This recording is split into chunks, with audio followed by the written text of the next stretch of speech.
Hello 11th class.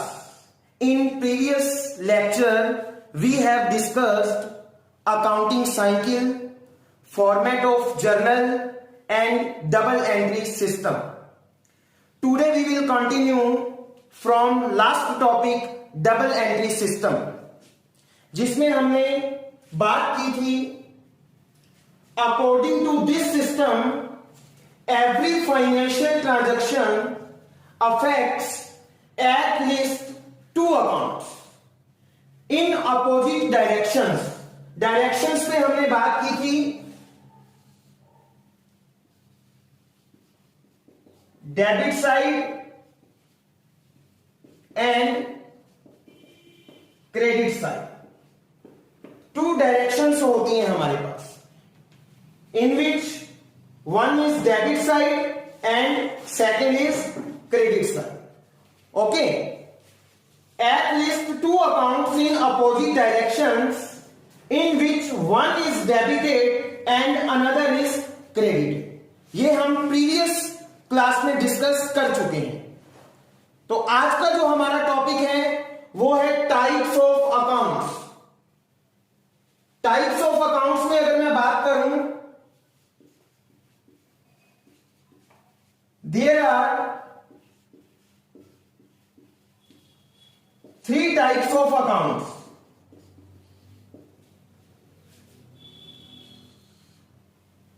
First is personal account. Second is real account and third is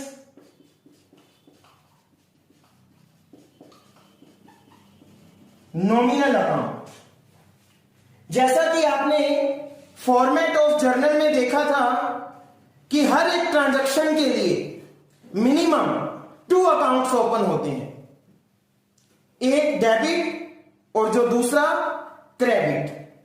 तो उन accounts को debit और credit करने के लिए कुछ रूल्स होते हैं. उन रूल्स को समझने के लिए हमें सबसे पहले टाइप्स ऑफ अकाउंट्स को समझना होगा, जिसमें मैंने आपको बताया there are three types of accounts. First personal account, second real account and third is nominal account. अगर हम इन तीनों अकाउंट्स को समझ लेते हैं तो आप यूं मान के चलें कि बिजनेस के लिए जितनी भी ट्रांजैक्शंस हैं आप उनको इजीली रिकॉर्ड कर सकते हैं, और सब कुछ रिकॉर्डिंग पे ही डिपेंड करता है.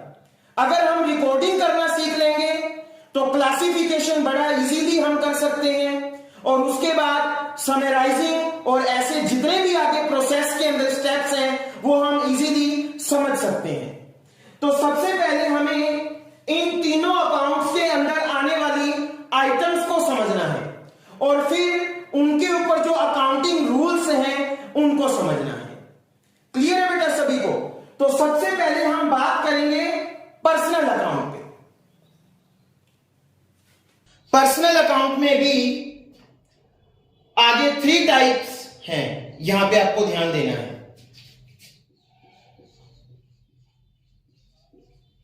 There are three types of personal account.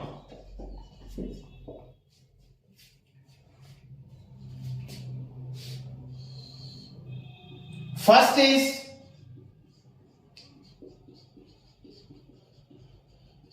natural personal account.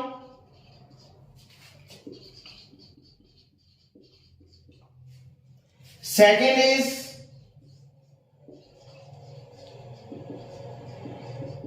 artificial personal account.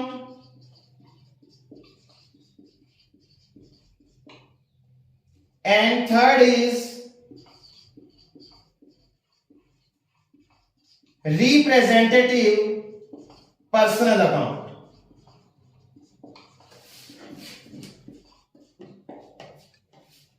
Personal account में भी मैंने आपको बताया कि आगे इसमें three types of personal account हैं. First is natural personal account, second is artificial personal account, and third is representative personal account. इन तीनों ही पर्सनल अकाउंट्स में आने वाली जो पर्सन्स हैं उनको हमें समझना है, क्योंकि जब हम ट्रांजैक्शंस को रिकॉर्ड करेंगे तब हम देखेंगे कि उन ट्रांजैक्शन के लिए कौन कौन से अकाउंट्स ओपन हो रहे हैं, और उन ओपन हो रहे अकाउंट्स में से इन तीनों में से अगर कोई पर्सनल अकाउंट है, चाहे नेचुरल पर्सनल अकाउंट है, चाहे आर्टिफिशियल पर्सनल अकाउंट है, चाहे रिप्रेजेंटेटिव पर्सनल अकाउंट है, उन पे लगने वाला अकाउंटिंग रूल क्या रहेगा? सेम रहेगा। कहने का मतलब मैं जो आपको अकाउंटिंग रूल बताने वाला हूं वो पर्सनल अकाउंट का बताने वाला हूं, और वो अकाउंटिंग रूल इन तीनों पे ही इंप्लीमेंट होगा। इस बात को आपने समझना है। तो सबसे पहले हम ये देख लेते हैं कि नेचुरल पर्सनल अकाउंट में हम किस किस को इन्वॉल्व करेंगे, आर्टिफिशियल पर्सनल अकाउंट में हम किसको इन्वॉल्व करेंगे, और रिप्रेजेंटेटिव पर्सनल अकाउंट में हम किसको इन्वॉल्व करेंगे, और उसके बाद इन तीनों पे लगने वाला अकाउंटिंग रूल जो है वो क्या रहेगा? सेम रहेगा। क्लियर है बेटा सभी को? तो हम सबसे पहले बात करते हैं नेचुरल पर्सनल अकाउंट की। नेचुरल पर्सनल अकाउंट में अगर मैं बात करूं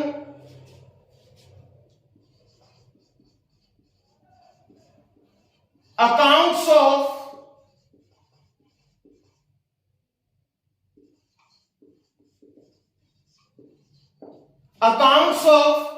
ह्यूमन बीइंग्स, मतलब जितने भी इंडिविजुअल पर्सन्स हैं, जैसे राम, श्याम, सीता, गीता, जितने भी इंडिविजुअल पर्सन्स हैं जिसको हम ह्यूमन बीइंग्स कैटेगरी में इन्वॉल्व करते हैं, उन सभी को हम नेचुरल पर्सनल अकाउंट में इन्वॉल्व करेंगे। क्लियर है बेटा? तो यहां पे मैं आपको बता देता हूं। For example,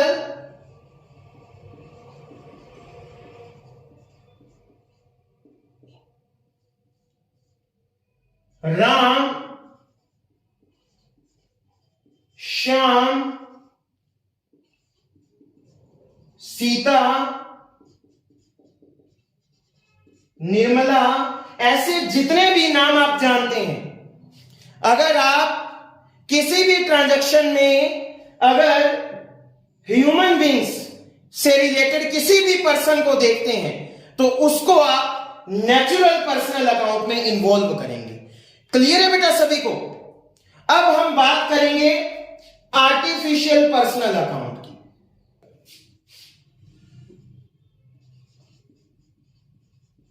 accounts which have not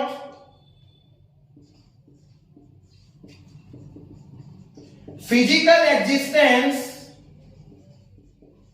but they work as personal accounts। उन सभी अकाउंट्स को हम आर्टिफिशियल पर्सनल अकाउंट में इन्वॉल्व करेंगे। एक बार फिर सुने आप, accounts which have not physical existence means that जैसे नेचुरल पर्सनल अकाउंट में राम, श्याम, विपिन, गीता, निर्मला, सीता, उन सभी का फिजिकल एग्जिस्टेंस है, बट आर्टिफिशियल पर्सनल अकाउंट में मैं क्या बात कर रहा हूं? Accounts which have not physical existence but they work as personal account. कैसे वो देखेंगे आप। For example,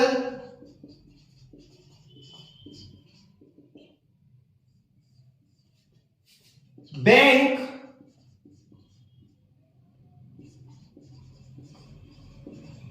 company, hospitals, firm, institutes, school, college, etcetera. इसमें क्या होता है बेटा, जैसे बैंक की अगर हम बात करें तो अगर मैं आपको बोलूं कि एसबीआई बैंक में एक विवेक नाम का कैशियर है मान लीजिए, और आपने वहां पे ₹5 लाख डिपॉजिट करवाई, और उसी दिन इवनिंग में मान लीजिए वो विवेक जो कैशियर है वो आपको मार्केट में मिला, तो क्या आप विवेक से ₹5 लाख मांगेंगे जो एसबीआई बैंक में कैशियर है? नहीं ना, क्योंकि आपने जो ₹5 लाख डिपॉजिट करवाए हैं वो कहां करवाए हैं? बैंक में करवाए हैं। तो यहां पे बैंक एक पर्सनल अकाउंट है, बट बैंक का खुद का कोई फिजिकल एग्जिस्टेंस नहीं है। वहां पे काम करने वाले जो पर्सन्स हैं वो नेचुरल पर्सन्स हैं, लेकिन क्या उन नेचुरल पर्सन से आपको कोई मतलब है क्या? क्या आप उस कैशियर विवेक से ₹5 लाख ले सकते हैं क्या? नहीं ले सकते। आपने जो कैश डिपॉजिट करवाया था वो एसबीआई बैंक में करवाया था, तो यहां पे एसबीआई बैंक जो है वो एक पर्सनल अकाउंट है, लेकिन एसबीआई बैंक खुद तो कुछ भी नहीं कर सकता ना, उसको चलाने वाले तो कौन है? एम्प्लॉइज हैं, लेकिन नाम किसका चलता है? एसबीआई बैंक का। आपने जो ₹5 लाख लेने हैं वो एसबीआई बैंक से लेने हैं, ना कि विवेक नाम के कैशियर से लेने हैं। तो आर्टिफिशियल पर्सनल अकाउंट। ऐसे ही अगर हम बात करें स्कूल की, स्कूल का एग्जाम्पल मैं इसलिए ले रहा हूं कि आपको जल्दी समझ में आएगा। मान लीजिए आप किसी भी स्कूल में पढ़ते हैं और उस स्कूल का ओनर एक्स नाम का कोई पर्सन है, तो जब आपसे कोई पूछते हैं कि आप कौन से स्कूल में पढ़ते हैं, तो क्या आपने कभी यह बोला क्या कि एक्स नाम का एक बंदा है जिसका एक स्कूल है वहां हम पढ़ते हैं? आपने कभी भी ऐसा नहीं बोला। आप ये बोलते हैं कि हम उस स्कूल में, स्कूल का नाम लेकर बोलते हैं, और उस स्कूल के जितने भी अकाउंट्स हैं वो उस स्कूल के नाम से मेंटेन होते हैं। जितना भी फंड आता है या जो कुछ भी है वो उस स्कूल के नाम से होता है, ना कि उसके ओनर के नाम से। तो बताइए काम किसके नाम से हो रहे? स्कूल के नाम से, लेकिन स्कूल को चलाने वाले कौन है? एम्प्लॉइज। इसलिए यहां पे भी ध्यान रखना कि स्कूल का खुद का कोई फिजिकल एग्जिस्टेंस नहीं है, लेकिन वो काम एक इंडिविजुअल पर्सन की तरह कर रहा है। क्लियर है बेटा सभी को? तो ऐसे ही आर्टिफिशियल पर्सनल अकाउंट में bank, company, hospitals, firm, institute, school, college जिनका खुद से वो कोई भी काम नहीं करते हैं, जहां पे काम करने वाले एम्प्लॉइज होते हैं, बट नाम उनका खुद का चलता है। क्लियर है बेटा? तो ये अगर ट्रांजैक्शन में आपके पास है तो उन सभी को भी आप आर्टिफिशियल पर्सनल अकाउंट में इन्वॉल्व करेंगे। अब हम बात करेंगे रिप्रेजेंटेटिव पर्सनल अकाउंट की। रिप्रेजेंटेटिव पर्सनल अकाउंट में हम जिन अकाउंट्स को इन्वॉल्व करते हैं उनको पहले समझ लेते हैं। Accounts which represent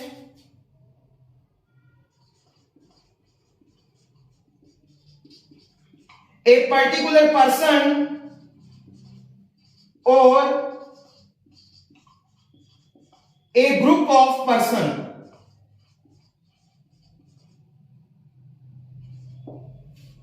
representative personal account में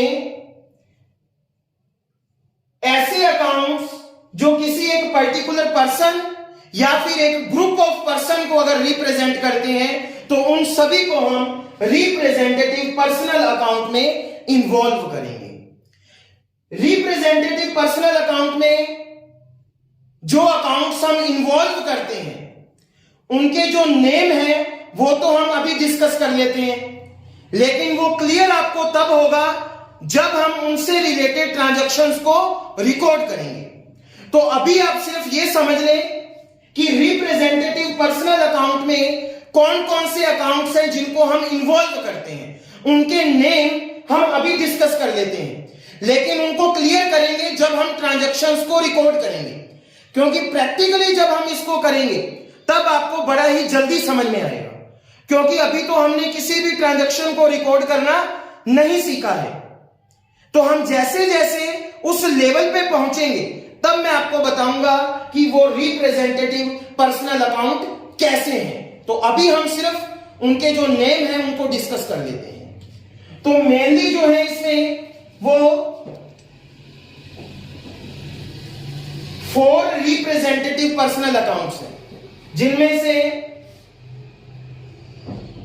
फर्स्ट जो है वो है आउटस्टैंडिंग एक्सपेंसेस। अब आप कहेंगे कि सर ये तो हमने पहली बार सुना है। मैं भी तो यही बात कह रहा हूं कि आपको सिर्फ मैं नेम डिस्कस कर रहा हूं यहां पे, क्योंकि जो टॉपिक हमारा चल रहा है उससे रिलेटेड अगर बात हम यहां थोड़ी सी कर लें तो ज्यादा अच्छा रहेगा। लेकिन इसको हम अच्छे से क्लियर करेंगे जब हम ट्रांजैक्शंस को रिकॉर्ड करेंगे। क्लियर है बेटा सभी को? तो आउटस्टैंडिंग एक्सपेंसेज आपके लिए बिल्कुल एक नया वर्ड है, लेकिन आपको घबराने की कोई जरूरत नहीं है। सेकंड जो है वो है प्रीपेड एक्सपेंसेस। मतलब एक्सपेंसेस से रिलेटेड मैंने आपको 2 बताए, एक तो आउटस्टैंडिंग एक्सपेंसेस और एक प्रीपेड एक्सपेंसेस। थर्ड जो है वो है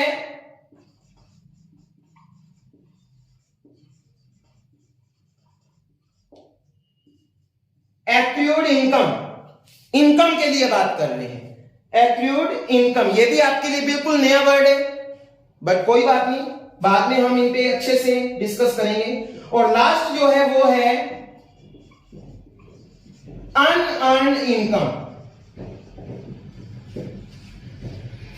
ये 4 अकाउंट्स हैं जो किसी एक पर्टिकुलर पर्सन को या एक ग्रुप ऑफ पर्संस को क्या करते हैं, रिप्रेजेंट करते हैं।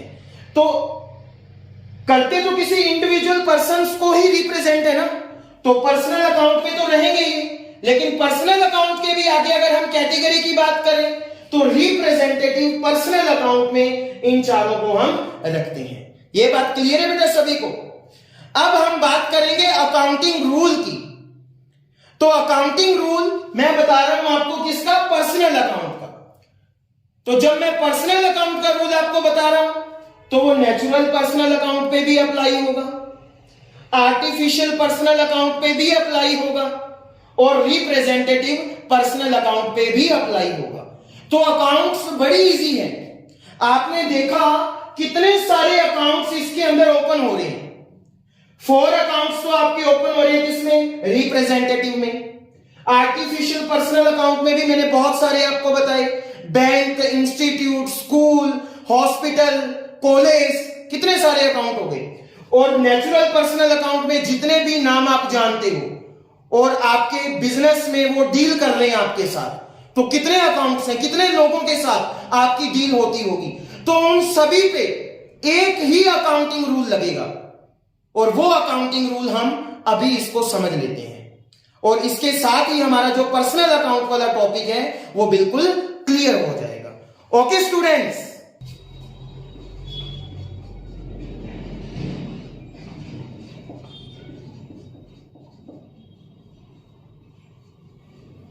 तो स्टूडेंट्स मैंने आपको बताया कि इन तीनों ही पर्सनल अकाउंट के लिए जो अकाउंटिंग रूल है वो क्या रहेगा, सेम रहेगा। क्योंकि हम ये बात कर चुके हैं कि पर्सनल अकाउंट के ही आगे ये 3 सब पॉइंट्स हैं। इनमें से हमें ये देखना था कि कौन कौन से पर्सनल अकाउंट को कैटेगरी वाइज किस किस टाइप्स ऑफ अकाउंट में रखा जाएगा, लेकिन इनका जो अकाउंटिंग रूल है वो क्या रहेगा, सेम रहेगा। तो अकाउंटिंग रूल में हमें यह समझना है कि इन पर्सनल अकाउंट्स को कब डेबिट करना है और कब क्रेडिट करना है। इस छोटे से अकाउंटिंग रूल को अगर हम समझ लें तो हम अपनी सभी ट्रांजैक्शंस को इजीली रिकॉर्ड कर सकते हैं जिसमें पर्सनल अकाउंट ओपन हो रहा हो। तो देखते हैं हम कि पर्सनल अकाउंट में एक तो हमें समझना है कि डेबिट कब होगा और दूसरा हमें समझना है कि क्रेडिट कब होगा। इसके लिए पर्सनल अकाउंट की जो तीनों कैटेगरीज हैं, natural personal account, artificial personal account and representative personal account. इसमें जितने भी पर्सन्स हैं वो या तो रिसीवर होंगे और या फिर वो क्या होंगे, गिवर होंगे। क्लियर है बेटा? जैसे हम बात कर लेते हैं नेचुरल पर्सनल अकाउंट की। इसमें मान लीजिए एक पर्सन है मिस्टर राम। मिस्टर राम से हमने अगर मान लीजिए कुछ भी परचेज किया, तो मुझे बताइए हमारे बिजनेस के लिए जो मिस्टर राम है वो क्या हुआ? वो हुआ हमारे बिजनेस के लिए गिवर, क्योंकि हमने परचेज किया है ना। तो हमारे बिजनेस के लिए जो सामने वाला पर्सन है मिस्टर राम, वो क्या है, गिवर है। और ऐसे ही अगर हमने मान लीजिए मिस्टर राम को कुछ भी सेल किया, तो हमने अगर सेल किया तो सामने वाला पर्सन क्या करेगा, रिसीव करेगा। तो यहां पे मिस्टर राम क्या हुए, रिसीवर हुए। तो मेरे कहने का मतलब यह है कि पर्सनल अकाउंट में कैटेगरी वाइज जितने भी पर्सन्स हैं वो या तो रिसीवर होंगे या वो गिवर होंगे। क्लियर है बेटा? अब बड़ा ही इजी वे में आप अकाउंटिंग रूल को समझ लेंगे। पहले मैंने क्या लिखा हुआ है, डेबिट, और फिर मैंने क्या लिखा हुआ है, क्रेडिट। तो पहले वाले को आप पहले वाले के साथ ज्वाइंट कर दो और दूसरे वाले को आप दूसरे वाले के साथ ज्वाइंट कर दो और अकाउंटिंग रूल आपका बिल्कुल रेडी है। तो बनाते हैं हम डेबिट द, बोलो पहला वर्ड क्या है, रिसीवर। Debit the receiver. फिर है सेकंड वर्ड क्रेडिट, और यहां पे सेकंड वर्ड क्या है, गिवर। Credit the giver. ये है आपका अकाउंटिंग रूल। अब आप जब भी ट्रांजैक्शंस को रिकॉर्ड करेंगे तो सबसे पहले तो आपको उन ट्रांजैक्शंस में यह देखना है कि पर्सनल अकाउंट ओपन हो रहा है या नहीं हो रहा, चाहे वो नेचुरल हो, चाहे आर्टिफिशियल हो, चाहे रिप्रेजेंटेटिव हो। अगर आपको उस ट्रांजैक्शन में पर्सनल अकाउंट दिखाई दे रहे तो फिर आपको यह देखना है कि वो पर्सन जो है वो रिसीवर है या गिवर है। ये तो हम इजीली देख ही लेंगे, इतना तो हमें पता चलता ही है कि वो रिसीवर है या गिवर है, और फिर अकाउंटिंग रूल रेडी है। अगर वो रिसीवर है तो आप डेबिट कर देना, और अगर वो गिवर है तो आप उसको क्रेडिट कर देना। तो बड़ा ही इजी है अकाउंटिंग रूल। एक दो बार आप बोलेंगे तो आपको समझ में आ जाएगा। और वैसे भी ये पिक्चर आपकी बन गई होगी माइंड में। पहला वर्ड डेबिट, इधर से पहला word receiver, debit the receiver. दूसरा वर्ड क्रेडिट, दूसरा word giver, credit the giver. Okay students, आज के लिए इतना ही बेटा। और आगे के जो टाइप्स ऑफ अकाउंट है, real account and nominal account, वो हम नेक्स्ट क्लास में डिस्कस करेंगे। Thank you students.